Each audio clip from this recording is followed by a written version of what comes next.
You ask Tiger to solve. This deals with linear equations with one unknown. The final result is x equals 5/2. Let's solve it step by step. Group all x terms on the left side of the equation. Subtract 4x from both sides. Group like terms. Simplify the arithmetic.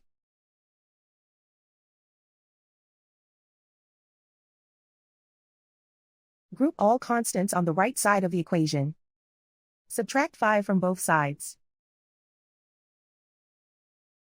Simplify the arithmetic.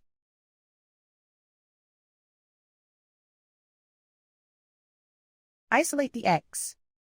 Divide both sides by -2. Cancel out the negatives. Simplify the fraction. Cancel out the negatives. And so the final result is x equals 5/2.